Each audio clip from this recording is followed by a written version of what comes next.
No More Room in Hell 2 was the biggest disappointment of 2024, for me at least. I had such high hopes for this game, and it's a shame to see how it turned out. No More Room in Hell 2 had all the potential in the world to be a great zombie game, but Torn Banner fumbled badly. In fact, the game can barely crack 100 players, and that's if they're lucky. But how did we get here?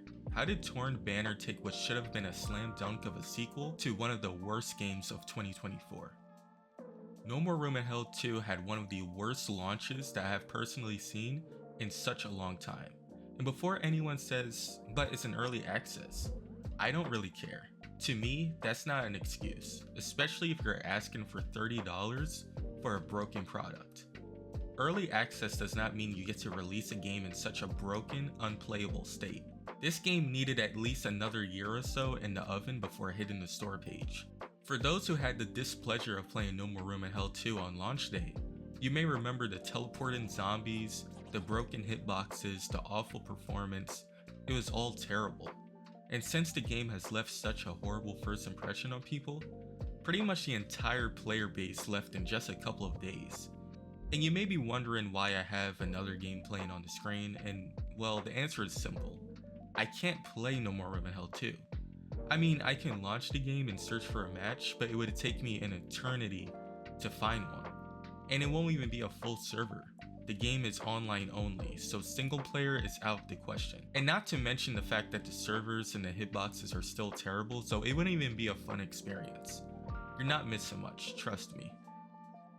After the disastrous launch of No More Room in Hell 2, Torn Banner tried to remedy this by adding features that should have already been in the game, like infection and self-sacrifice. But here's the problem with that. It's too late. They've already lost more than 90% of their player base. This should have been in the game at the start, and the fact that there's only one map is incredible. I don't know how they expected to retain any players by having only one map. What's funny to me is that they added alternate endings to keep things fresh. Yeah, because different scenarios are what's gonna bring players back. Not more maps, balanced zombies, proper difficulty settings, function in servers. No, alternate endings. That's what we should prioritize. This one's self-explanatory. Torn Banner should have never been involved with this game. Prior to this game, I had never even heard of the studio.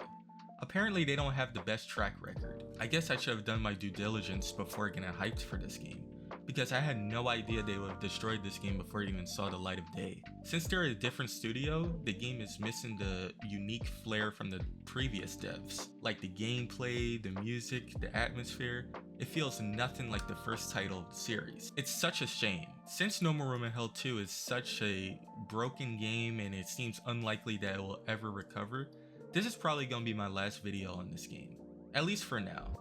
Maybe if something major happens or if the game leaves early access, I'll make an update on that, but yeah, stay away from this game.